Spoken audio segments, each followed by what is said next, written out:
దీన్ని చాలా తీవ్రంగా పరిగణించాలండి ప్రభుత్వం కూడా. దీన్నేమి ఆషామాషీగా తీసుకునే విషయం అయితే కాదు. ఎందుకంటే ఒక మనిషి జనరల్‌గా ఒక మేల్ సైకాలజీ ఎలా ఉంటదండి, బాలాగారు చెప్తున్నారు విన్నాను నేను.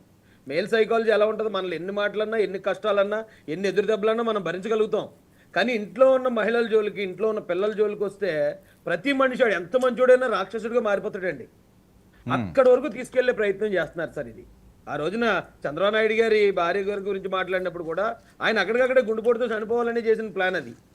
ఇలా మానసికంగా ఒక మనిషిని, ఒక రాజకీయ నాయకుడిని దెబ్బ కొట్టాలి, ఇంట్లో ఉన్న వాళ్ళని తీసుకొచ్చంటే ఇప్పుడు సినిమాల్లో హీరోని కంట్రోల్ చేయడానికి వాళ్ళ భార్యనో తల్లినో తీసుకెళ్లి కిడ్నాప్ చేసి బెదిరించే ఆ రౌడీలకి, ఇక్కడ ఇలా డైరెక్ట్గా ఇంట్లో ఉన్న మహిళల మీద, పిల్లల మీద ఇలాంటి నీచమైన ట్రోలింగ్ చేసే వ్యక్తులకి ఏం తేడా ఉందండి పెద్దగా?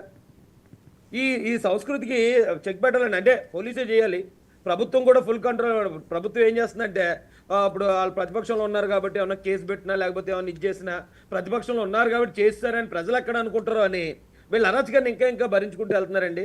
శిశుపాలుడు 100 తప్పులు చేసినట్టు వీళ్ళు 100 తప్పులు కాదండి, అంతకు మించిన తప్పులు చేస్తారు. ఇక వీళ్ళ మీద చర్యలు తీసుకున్న ప్రజలందరూ హర్షింతారు తప్ప ఎవరు కూడా ప్రతిపక్షం మీద ఇది దాడిగా అయితే చూడరనేది నా భావన సార్. అంటే కూటమి ఈరోజు ప్రభుత్వం 164 సీట్లు, అసలు ఫైటే లేదు, ప్రతిపక్షమే హోదా లేని పరిస్థితిలో ఉన్నది. ఇప్పటికీ కూడా వాళ్ళు ఏదో మేనేజ్ చేస్తున్నారు, వాళ్ళు ఏదో చేస్తున్నారు అనుకోవడం మన చేతగానితనం అవదా? వాళ్ళు మేనేజ్ చేయడానికి వాళ్ళకి ఎక్కడ అంత సీన్ ఎక్కడ సార్? వాళ్ళేం మేనేజ్ చేయట్లేదండి, మన మంచితనమే. ఇప్పుడు చంద్రబాబు నాయుడు గారి మంచితనం, పవన్ కళ్యాణ్ గారి మంచితనం, లోకేష్ గారి మంచితనం, వీళ్ళు ఏంటంటే అగ్రెసివ్గా వెళ్ళే టైప్ కాదండి. ఇప్పుడు ఈ క్రికెట్లో కూడా మీరు చూడండి, ఒక్కొక్క టీము అగ్రెసివ్గా హిట్టింగ్ చేస్తారు, ఒక్కొక్క టీం డిఫెన్స్ ఆడుతూ ఉంటారు.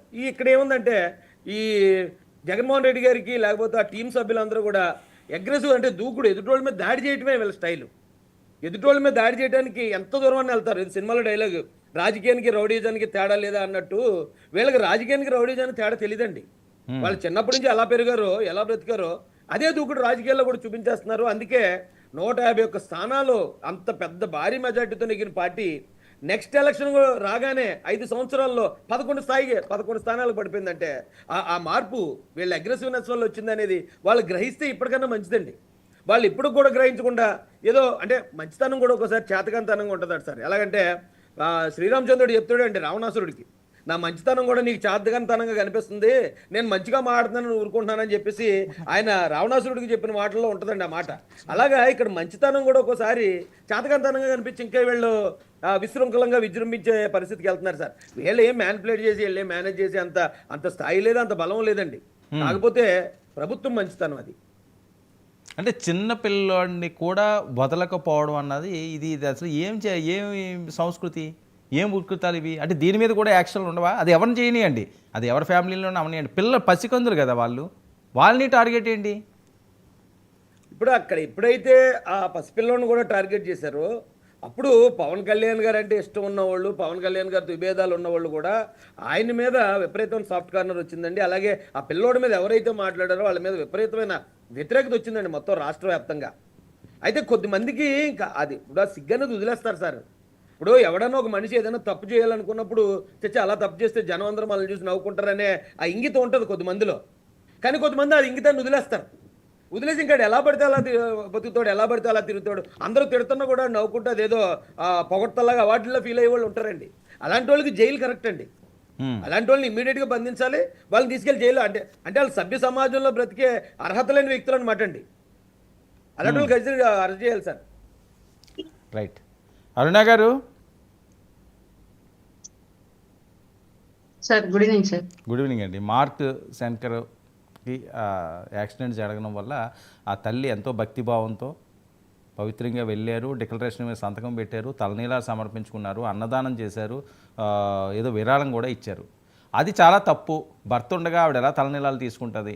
అసలు ఆవిడ ఎందుకు వెళ్తారు విదేశీ వైనానికి? ఇష్టం వచ్చినట్లుగా పోస్టింగ్. మార్క్ శంకర్ మీద అయితే ఆ చిన్నపిల్లోడు అందరూ క్షేమంగా తిరిగి రావాలి, ఆరోగ్యంగా ఉండాలి, ఆ బాబుని మొక్కుకుంటుంటే లక్షలాది మంది, కొంతమంది పోస్టులు ఇంకా ఎంత దారుణంగా అంటే అంత దారుణంగా పెట్టారు.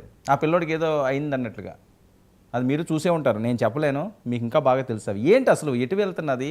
ఇలాంటి వాళ్ళని మీరేం పట్టించుకోవటం లేదు. మంచితనం అనే ముసుగులో మీరు ఉన్నారు. ఆ ముసుగు తొలగించకపోతే ఈ వికృతాలకి బ్రేక్ పడవు అని. సార్, మొదటగా ప్యానెల్లోని పెద్దలకి, మీకు వీక్షకులు నమస్కారం.